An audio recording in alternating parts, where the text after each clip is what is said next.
What don't I know that you face to be the successful entrepreneur you are as a woman that I would have no idea? Why aren't you guys taking action? Let's go. Like, you got to fail. You're going to fail forward. Quit getting ready. Quit aiming. You need to fire. Own your future. Because if you don't, someone else will. Welcome back to the Own Your Future podcast. Before I introduce our guest today that I'm so stoked for you guys, she is a powerhouse in so many ways, and get your pens ready. Well, if you're driving, just remember some of the cool stuff you're going to learn. But first, I have to say thanks again. This week, once again, we are at the top of the charts in our category. We've been number one again this week, and it's because of you.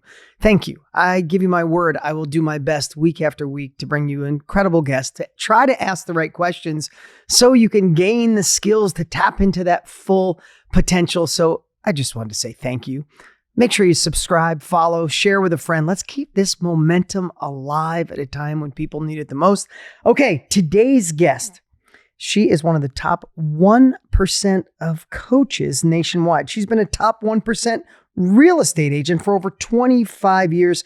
She is the author of 5 best-selling books and a whole bunch of other stuff. I got to tell you, I had the chance to meet this incredible woman about a year ago when she decided to support a launch of a product Tony Robbins and I were going to do. I had never heard from her before, never, just wasn't in my space. We had a mutual friend introduce us, and I watched this woman go to work and get things done at a hyper speed, being one of the top affiliates for our launch. She won some cool stuff. One of it was a day of consulting with us. We spent a day together. And what I love, and one of the things I want you to take from her today, is her speed of implementation. She asked amazing questions. She knew what she wanted. She left here within a week. I watched her actually taking the uncomfortable action and making it happen. It resulted in a whole new division of our company. She's crushing it. And I'm so excited to have Krista Mashore on the show. What is up, Krista? Thanks, Dean. I'm excited to be here. I really appreciate this opportunity. Yeah, listen, it's been fun. Literally a year ago, I didn't know you. We had a dear friend introduce us. And it's been fun watching you grow and how much you hustle and the work that you do. And I have the privilege of understanding your backstory a little bit. We all have a backstory, don't we? And then we got to spend a day of consulting here. And watching you take what we talked about that day and put it into play has been amazing to watch. I respect that so much. So thanks for being here.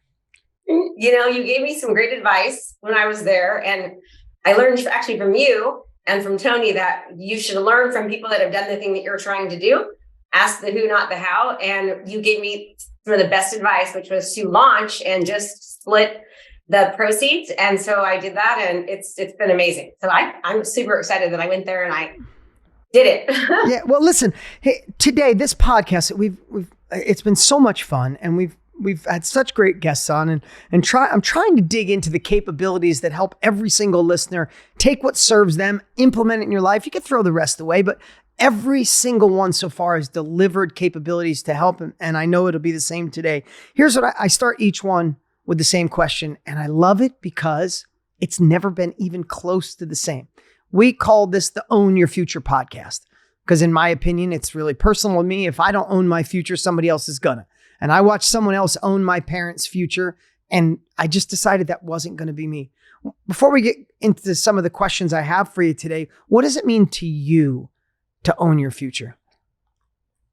It means completely taking responsibility for everything. Read this book one time called Extreme Ownership. And anything and everything that happens to you is from a decision that you made or didn't make. And so owning your future is every decision that you make right now is what your future is going to look like. So you need to ask yourself the question, like, is your future self? In fact, Dr. Ben Hardy wrote a book on this, your future self. And it talks about, like, every decision that I'm making is a representation of how committed I am to the outcome that I want. Yeah. Well, here's a question for you. Sometimes a decision is not making a decision at all. Oh, right? Because how many of us have said we want to do that thing, fix the relationship, start the business, scale the business, finally put myself out there, start my social media. But when you don't make the decision to move forward, isn't that a decision too? Oh yeah. Well, you're making the decision pretty much to fail before you even start, right? By not starting. And I think one of the things I've noticed, because right now I'm working with higher level entrepreneurs who I would have thought, like from the outside, looks like they've got everything going on, but they have the same fear that real estate agents have. Is like they're afraid of failure, they're afraid of failing, they're afraid of not doing it right. But if you don't start, you can't learn how to modify, adjust, tweak, or change. And I think so many people are so afraid of like doing things incorrectly or making mistakes that they won't even start. So let me ask you, what gets you to move so quick? I know some of your history and you've gone through some tough times in your life, and now from one of the top real estate agents really in the country to one of the best direct response marketers to coaching real estate agents to be in this industry. But when you were here, you were asking about your next level, right? You're not looking to stay where you are. You're like, I've mastered being a real estate agent. I've mastered being a coach. Now I'm ready to take my company to another level. You left here and you took action on something new. I know that's a part of your MO right now. That's a part of if your family was describing you, they'd probably say, oh my God, Krista's crazy. She gets an idea and she just goes and does it. But that probably wasn't always the case. And I'm sure there's hesitation or some fear when no one's watching. What if right now let's just say there's a woman out there, thousands of them, men too, but let's just say you're picturing one woman who has a desire, maybe where you used to be, Krista, and she wants to do it, but she's hitting fear, uncertainty. In today's world, we call it imposter syndrome. Whatever that thing is, she failed in the past. She went through a relationship and her ex told her she'd never amount to anything. In some way that's sticking in there. Or her parents told her doing your own thing is crazy. You'll go bankrupt. And she feels this desire. She wants to move forward, but doesn't even know what's like tethered to her back, holding her back from moving forward. You've seemed to break through that. Is there some advice you could share on what makes you take action even when you don't know the end result? I think a lot of it does have to do with my history. And a lot of that, quite frankly, is I kind of feel like I didn't feel like I was good enough. So whenever you have, and I say this, I actually asked for permission from my mom to share this story because it's basically not just my story, it's hers as well. But my mom, who I'm very, very close to now, was almost like I lived in two different families, right? I had this very happy family where we'd go on vacation and we would, do things together. And my dad was the most amazing, loving dad in the world, and quite frankly, husband to my mom. And then I had an abusive mom, and she was pretty severely abusive. I remember I asked her once, "Hey, Mom, is this memory real?" It was a memory of me being held by my feet in the bathtub and with my head hitting against the bathtub and with the water and almost drowning, quite frankly.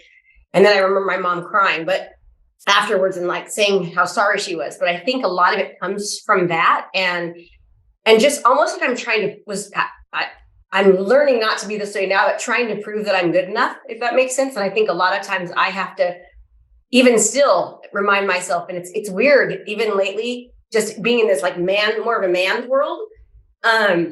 It's a weird thing, but I'm really, really very, very hyper focused on my mindset. It's a really big deal to me. I was forced to, based upon, when you have a parent that's abusive, it really does kind of, the whole feeling worthy is something I've had to really work with. And perfectly, I still do. I was just telling you how nervous I am to go, in 2 weeks from winning that launch to spend some time with you guys all, because I'm sort of like the underdog in the room, everyone else is millions of followers and there's Krista.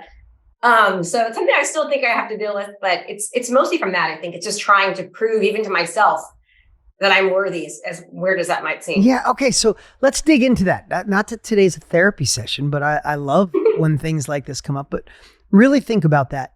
Is you've moved forward so fast, probably trying to run away from the person you used to be. I understand that because I've been there. You wanted to probably be more in control. So you didn't have to. No one would ever abuse you again. No one would ever be in charge of your decisions. Does that sound right?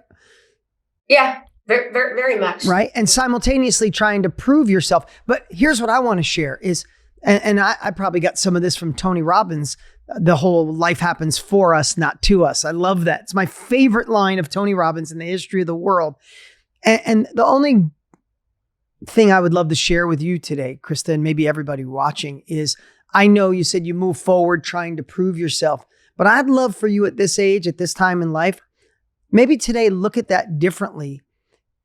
Is what a blessing that was that allowed you to move away from that horrific experience. Because there's a lot of people that were physically abused and sexually abused and mentally abused and a lot of other abuses that it sticks with them forever and it becomes the anchor they can never get away from. And maybe they turn to a lifetime of drugs or a lifetime of drinking to numb the pain or a lifetime of relationship after relationship. And I know you've had your experiences moving away from that abuse, but look where you landed. I know those awards behind you. If you're listening, she's got a bunch of awards behind her on sales and direct response. To me, that shows all the lives you're impacting. You help real estate agents all around the world thrive and do better, even in a shifting economy. You're impacting the world. You're impacting your personal family. Today, heck, you're impacting tens of thousands of people. Listen to this day one of this podcast. Look at that pain. You said, I didn't think I was good enough. I'm trying to prove myself. It made me move so fast.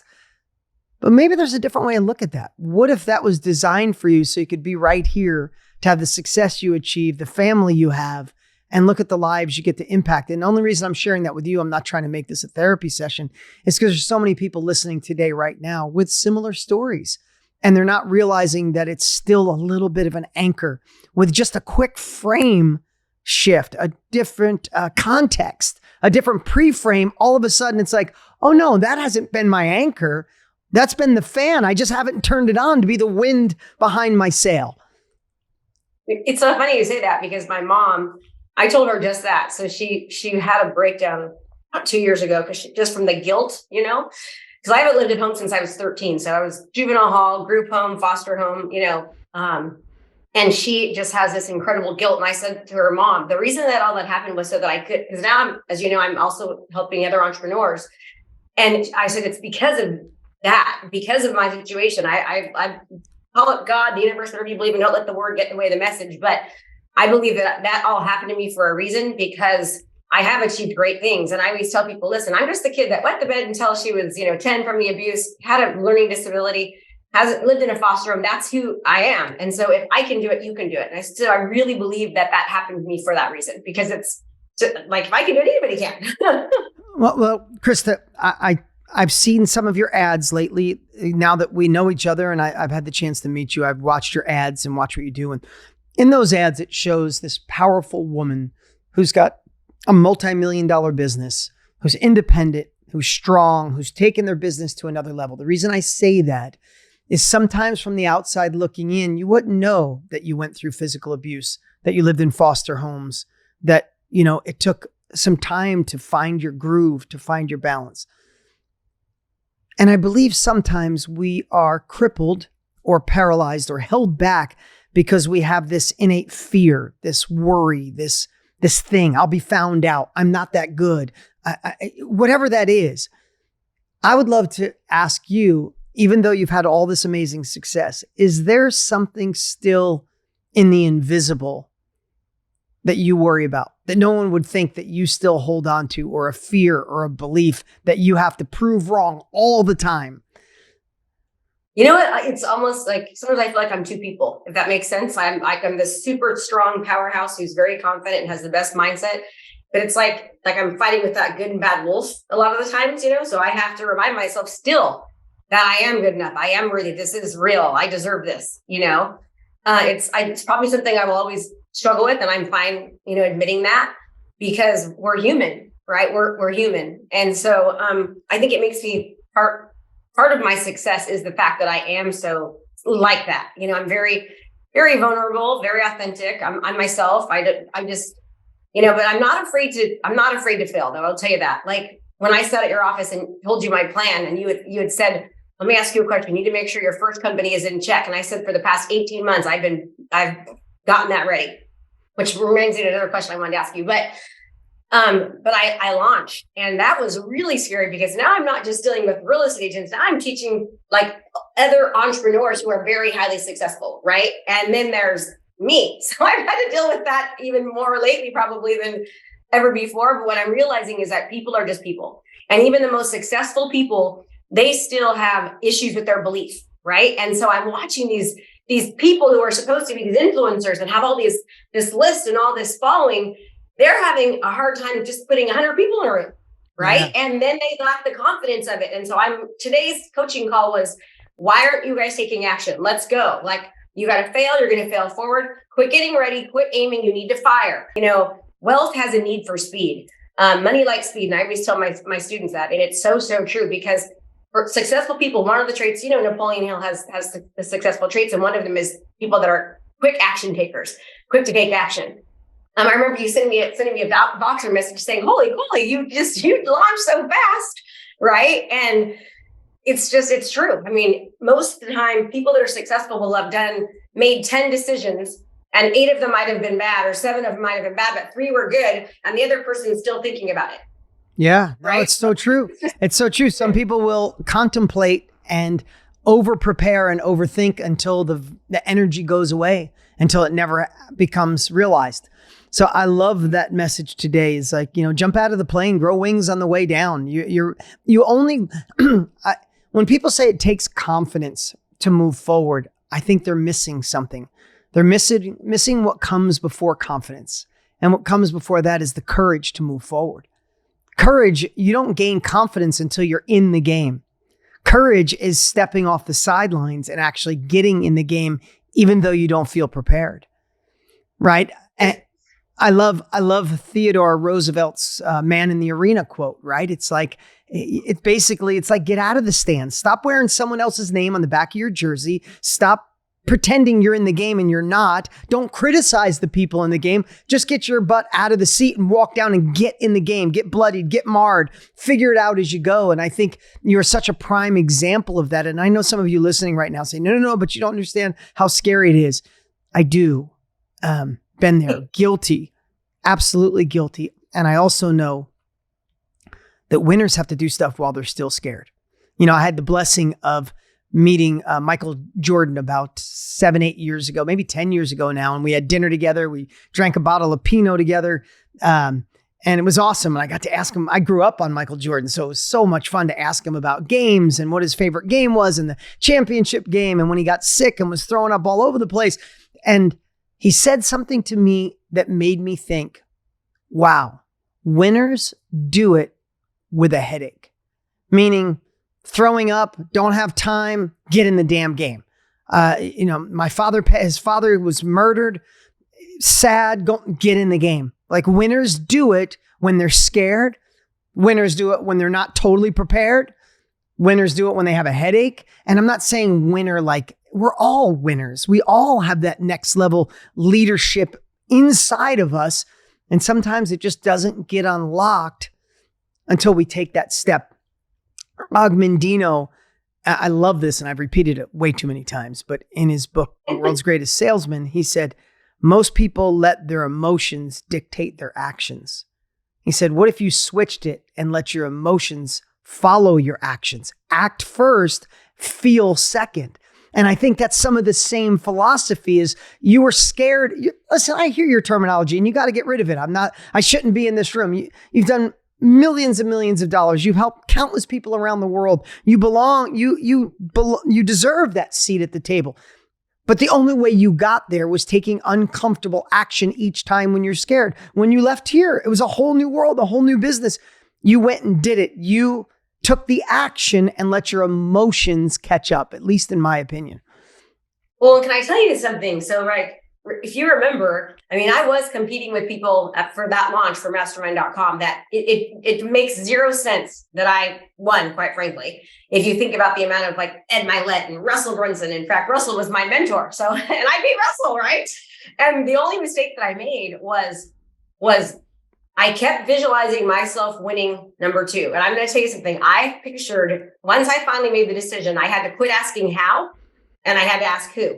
And you said the worst advice you can get is bad advice, right? Or learning from somebody who hasn't done the thing because they're just going to teach you wrong. It's in your book, Millionaire Success Habits. And I cannot tell you how true that is. And even sometimes the people that love you the most will tell you not to do it, right? My dad, I am his favorite person in the world. And my dad he was the best dad growing up. He still is. He's one of my best friends. And when I wanted to become a coach, originally to teach real estate agents, I was making about $1.8 million a year in GCI. I was 47 years old. My dad said, honey, we love you, but normal people at 47, nobody's going to pay you to coach them. It took me 14 years to make $1 million in a year. After hiring the right coach, I made $1 million in 11 months. Then I paid the higher price, and now we've averaged 1.55 million a month the past 28 months in a row. Wow. So we did $18 million in our business last year. Wow. So Congratulations. Thank you. Well, it's giving me more now, thanks to you, giving me the courage to start this new business. Now we're helping a lot more people. So my goal is I really wanted to, and I know people say this a lot, like, oh, I want to help people, but I really do have a love for people. I love people. And I'm the one that wants to hug everybody, right, when I see them. And I was like, how can I, in fact, my manifesto says that I make a positive impact on the world. And I was thinking, I can't just do it with just realtors, right? I'm never going to be able to make that. So now I'm teaching people the same model and they're all coaches that are then helping other people. So now I really, truly am able to really make this big impact. But I wouldn't have been able to do that had I just, I have this thing called the monetization multiplier. And it's like the more people you can reach at one time, and you can reach like you do, right? Think about how many people you're helping just from this podcast, from mastermind.com, from all the things that you're doing. You're able to add a massive amount of value to a large amount of people all at one time. And when you can add more value to more people and make more of an impact, you're going to influence them, and which also positively influences yourself. And then you're going to be able to make more money, right? More impact, more influence on a mass scale, make more money. I would not have been able to do that. Number one, as a real estate agent. Number two, just only being a real estate coach, because there's I can't reach the masses. Whereas now I can, so. Wow. Right. Still, even though you see it, right, you still have to take that bold step forward into it. I'm so impressed. I mean, I love the fact that you're at $18 million a year in revenue. That's incredible. You shocked me there, and I love it. I want to ask you something, if you don't mind me switching gears. And this is for me, and this is for all the other men out there and the women, so we all better understand as we all grow. I don't say this because I'm on with you, Krista, but I truly believe this is the decade of the woman entrepreneur. I think it's time. Have things always been as fair as they should be? Probably not. Definitely not. And are they as fair as they could be? Probably not. Maybe definitely not. But I believe it's more equal than it's ever been. And I think that's a fair statement. We can all agree between men and women. And I'm watching, because this is what Tony Robbins and I do, I'm watching the women exponentially grow at a rate that is unbelievable. And I think we have more visibility to this than most, especially in coaching and course creation and the self-education industry. And so I believe this is the decade of the women entrepreneur. And I have an affinity towards that because I watched my mom when I was a kid, when my parents divorced. She worked 3 jobs to make $90 a week. And I knew she was smarter. I knew she had more to give. She just couldn't. She had to raise 3 kids, and my dad didn't pay child support. So I probably cheer women on doing this more than most, only because I watched my mom go through hell, and she should have had her own business. My mom should have excelled. She's an amazing woman with an amazing heart. She just never gave herself enough credit. So sorry, that was a long way to get to this question. Long way to get to this question. As a man in business, what don't I know that you face to be the successful entrepreneur you are as a woman that I would have no idea? Ooh, that's such a good question. What's so funny is people ask me all the time if I've experienced, like, not racism, but sexism. I'm not a feminist. I love women, but I've never considered myself a feminist, so to speak, if that makes sense, even though I want women to succeed. But I didn't notice it as much as a real estate agent, although people used to always tell me, oh, the reason you do so well, Krista, is because you're pretty. I heard that forever, being in the top 1% realtor. Yeah, that's got to piss you off. I would piss me off, right? And I'd be like, not that I'm outworking you, outthinking you, outreading you, out hustling you, work more hours and more dedicated. No, it's because I got blue eyes. Really? Like, that would piss me off. So that's what you just said is exactly in my mind what I'd say. You just keep on thinking that while I keep kicking your butt every single year. Because I was like number 1 in my area, like year after year after year after year. And I heard that all the time. But I didn't really feel like I experienced the sexism until recently. And I was just at this training these high-level entrepreneurs, right?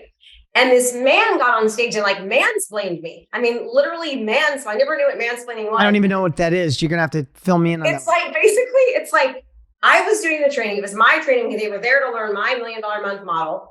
And all of a sudden you could tell that this individual did not do any of the homework. So the other people in the audience said to him, you did not do your homework. It's all there. I've never seen anything so detailed and organized. She's literally giving you the business in a box. And one of the ladies said, you are mansplaining her right now. Like, get down. And I was just like, whoa. And I kind of started doubting myself because I'm going, I know it's in there. I know we've done that, but it was just, I've never experienced it until now. So I think what we go through is that I think it's hard for some men. For some men, it's hard to see.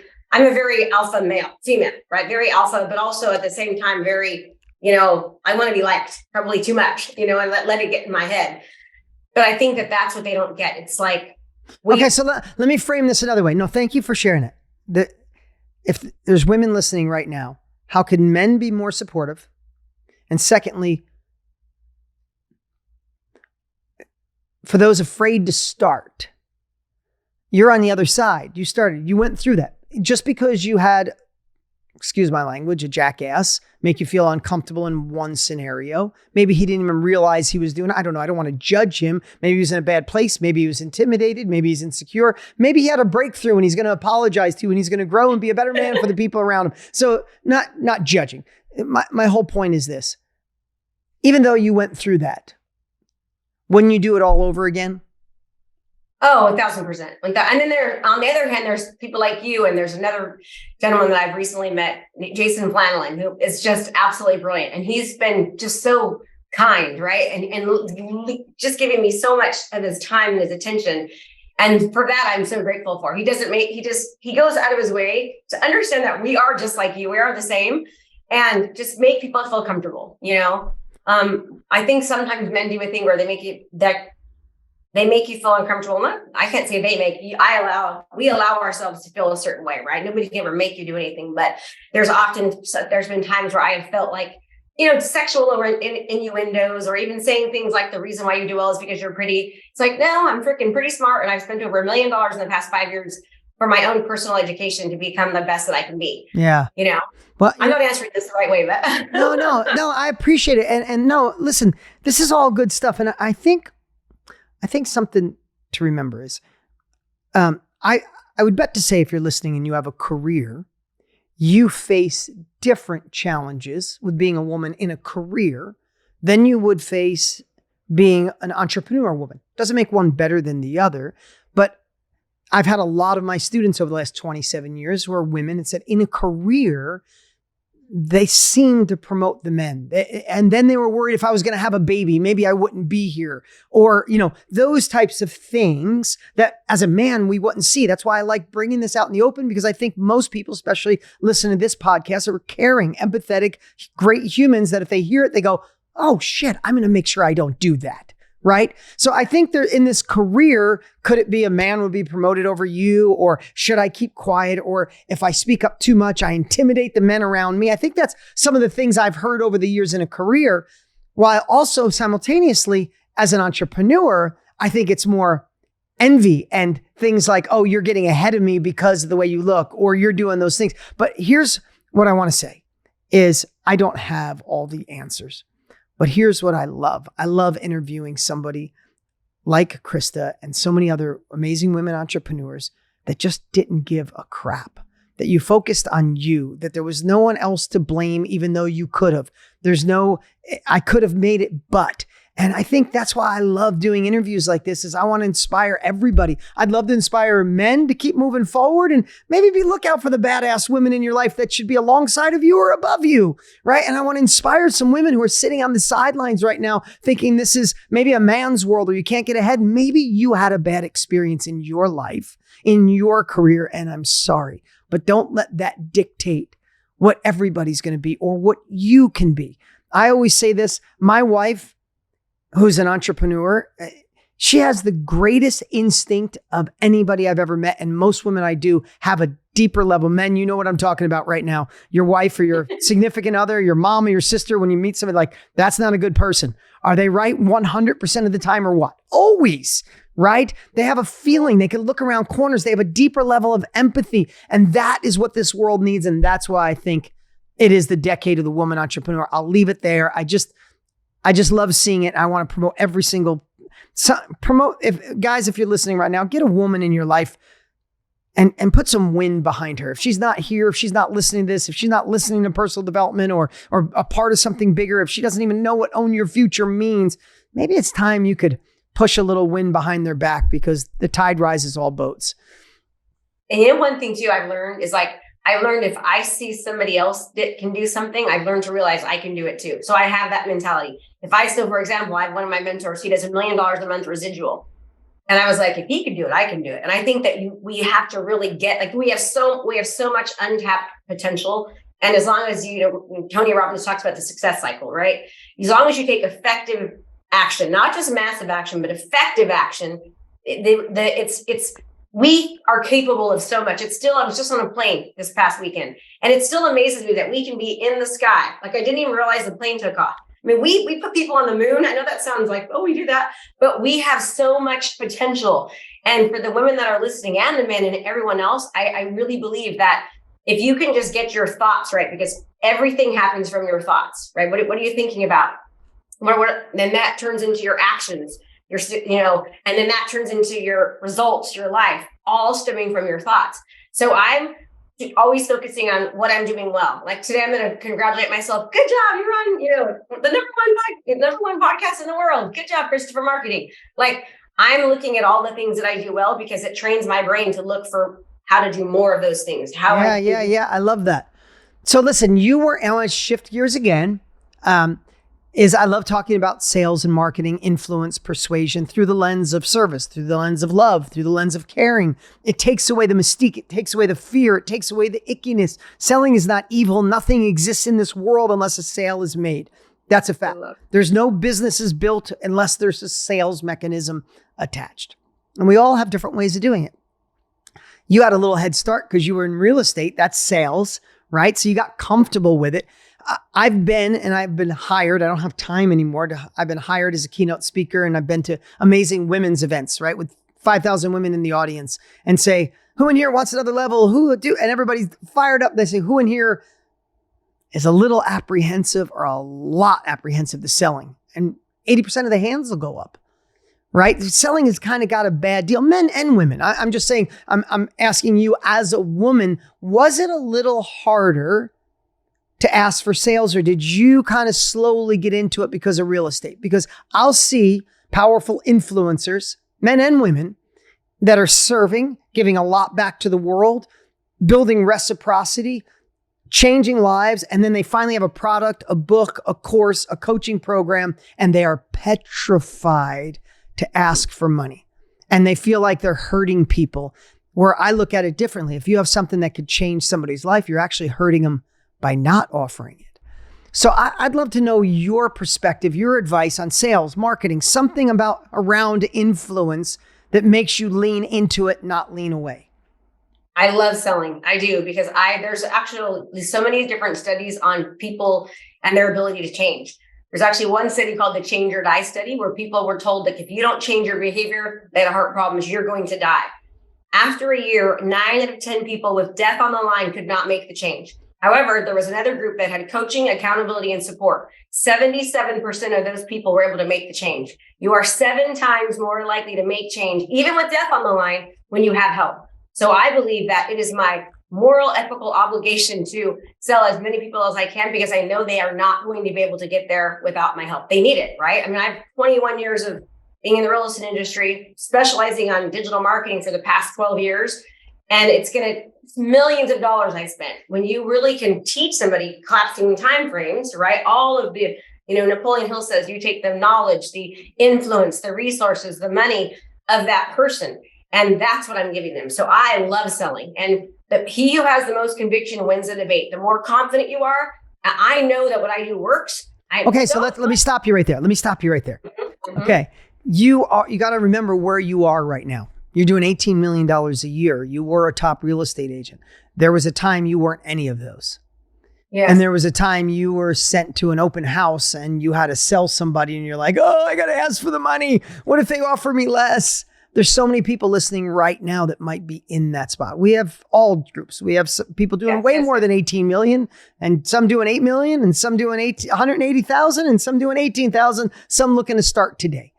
So I'd love to have you put yourself back in those shoes before you were Krista doing 18 million, before you were Krista, the number one real estate agent in your areas, before you were Krista, the 1% coach.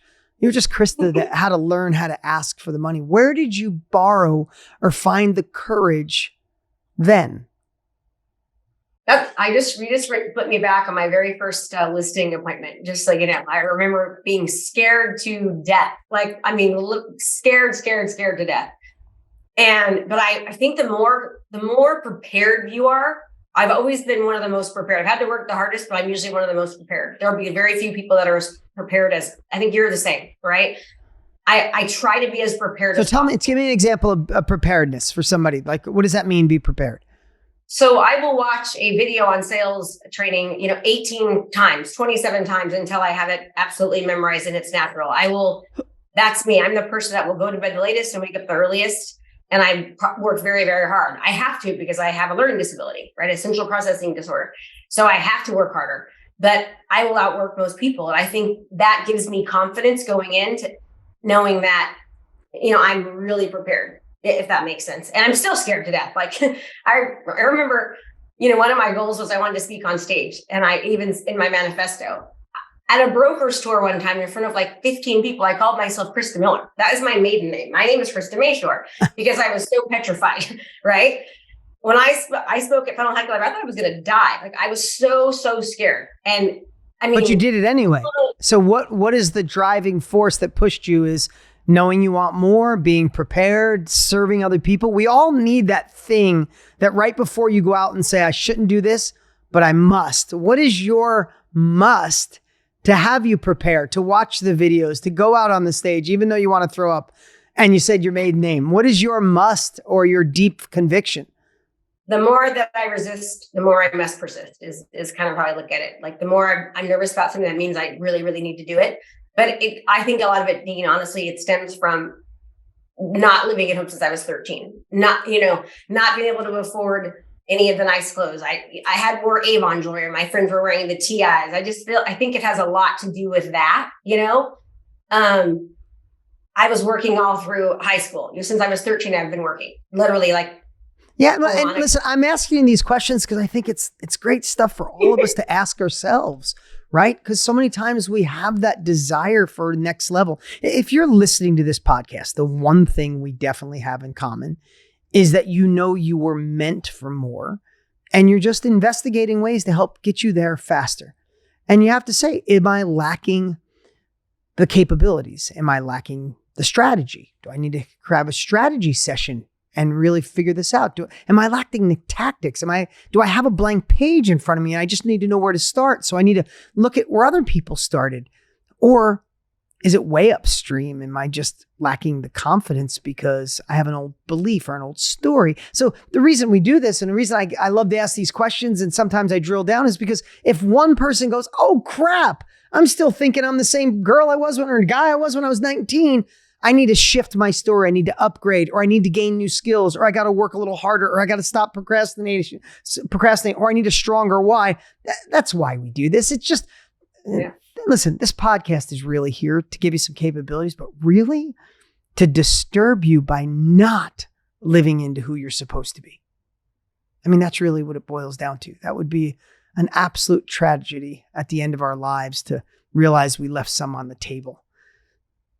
It's so funny you said that, because I almost did not do your launch. And in fact, I said no. When they first asked me, I said no. And then Nicole was great, by the way. And I remember thinking to myself, you are going to regret this. I get to go in a couple of weeks with you and Tony Robbins and the 9 other top affiliates and spend 4 days together talking about marketing and life. And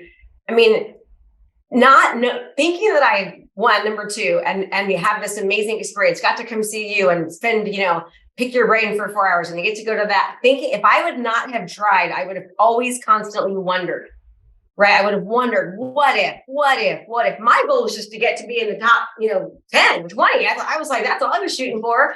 But once I said yes, I was like, I literally visualized myself sitting at the table with you. And I could tell you, Tony's here, his wife's here, you're next to him, his wife's there, I'm right there, Russell's on this side. Like I visualized that. Once I said yes, it was no going back. I made it my mission to just not ask how, because when I asked how, who the heck would have known how, right? How am I ever going to be Russell or Ed or you can't ask how, you just have to do it.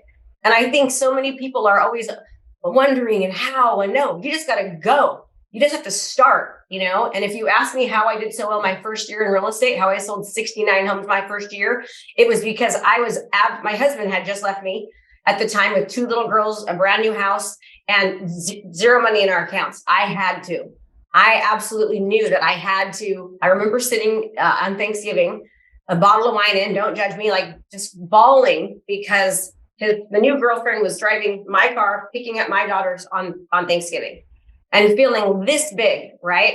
My husband had an affair before. How I let it happen again, I don't know. Just like sobbing, letting myself feel sorry for myself. And I looked in the backyard. We had just bought a new house. So in California, it's dirt.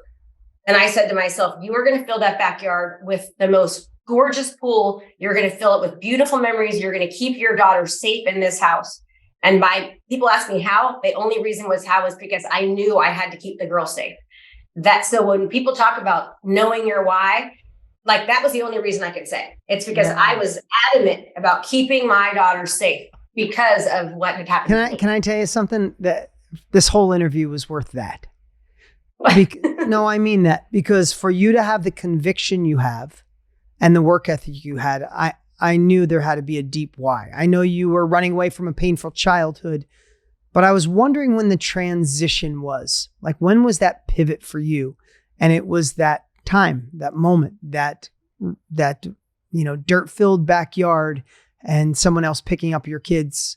And I can only imagine, I've been through some things like that in my life, and I can only imagine the loneliness, the desperation, the feeling sorry for yourself, and all rightfully so. Like when people say, I shouldn't feel sorry for myself, you just can't live in it because it doesn't serve anyone. It doesn't serve your daughters. It doesn't serve the version of you. And I guess if nothing else from this podcast today, realize that when you have the conviction of why, you don't have to go through what Krista went through or other people go through. You have your own circumstance.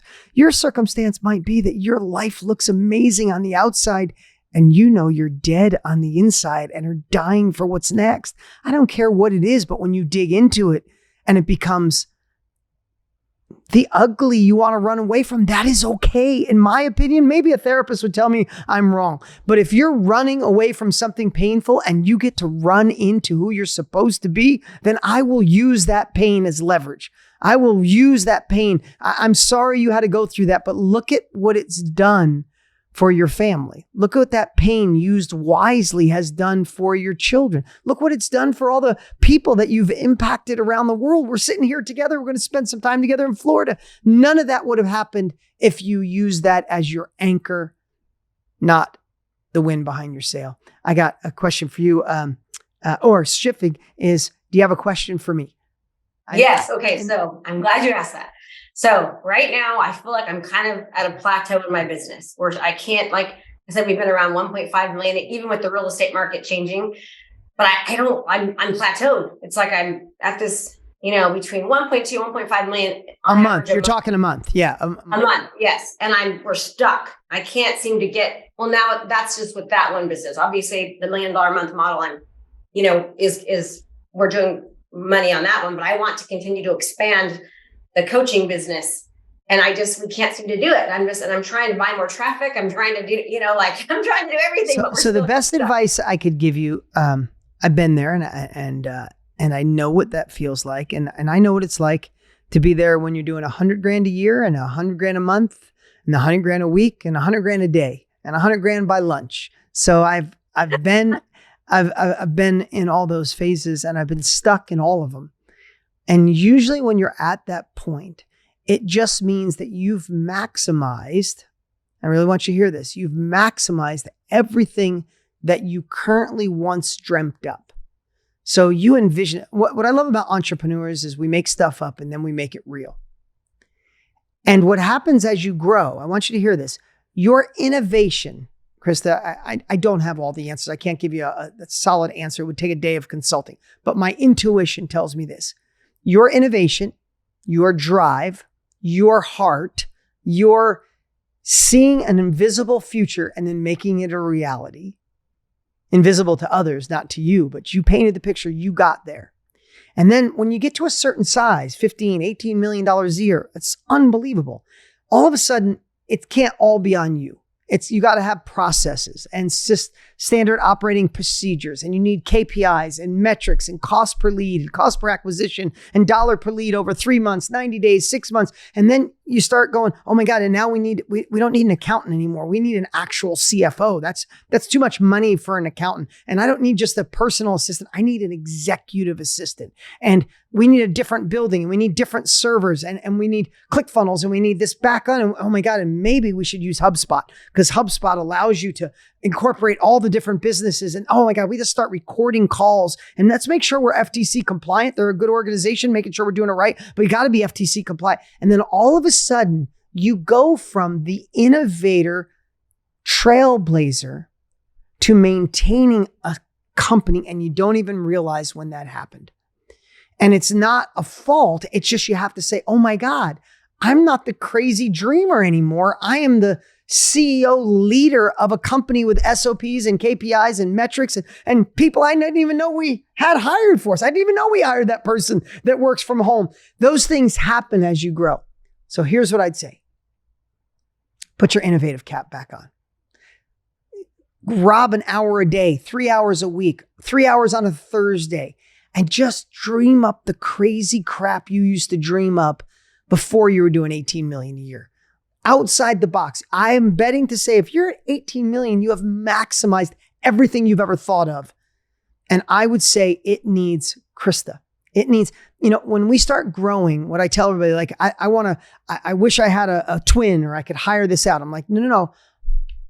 Outsource most everything, but don't outsource your unique ability that got you there. Always be that person. We just did this big training with Matthew McConaughey. Unbelievable. Day one, 2.8 million people watched. Oh my God, amazing. Right. It was incredible. And I got to meet this man who just has a heart to serve. He's just a really good human. And I'm so happy to get his course and everything out to people. But in that, thank God I have 130 people just in this company that work on all those pieces. But there's a few things that no one else will work on. The day of the event, that is my architecture. The way to lay out the course and the way we presented people, that is my architecture. Some of the emails that he wrote, we went back and forth. I know the way the emails should go out and what the registration page. People like, you're doing these millions and got this huge monster business. You're still doing that? I'm like, yes, because that's what got me here.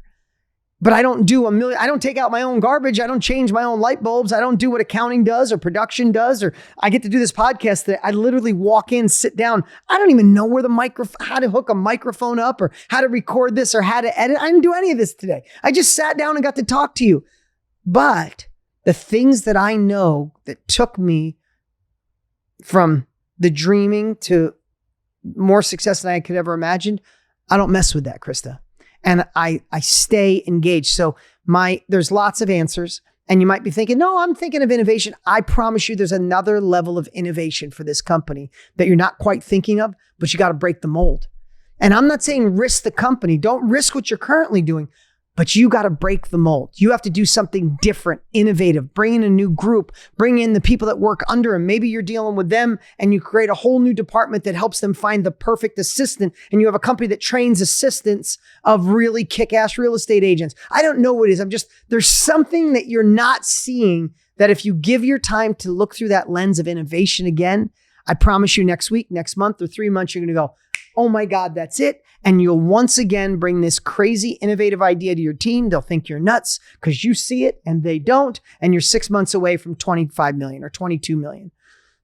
Okay. You are like that, because I remember when you showed me a picture of you during mastermind.com and you were like, I leave nothing to chance. And you sent me a picture of you working on your slides and perfecting it and studying. So that's what your genius is. And you are right. You do still do the thing that you're the best at. So you're right. I need to, it'll happen. It's going to. No, that's it. Just remember that. Krista, how can people find you?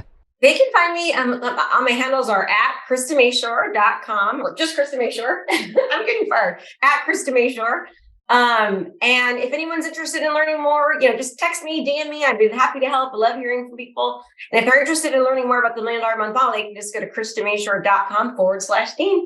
All right. That sounds amazing. Well, I appreciate you, Krista. Thanks for opening up. Thanks for sharing your life. I promise you today, there is someone, if not thousands and thousands of people who were inspired, who could take something and put it in their own life to make a shift. And for those of you listening still or watching, thank you for making this one of the top podcasts in the world. Own Your Future has definitely been a slogan that's been a driving force in my life, because if I don't own it, someone else will. If you love it, subscribe, follow, like, share, tell a friend to join us. We'll see you next week.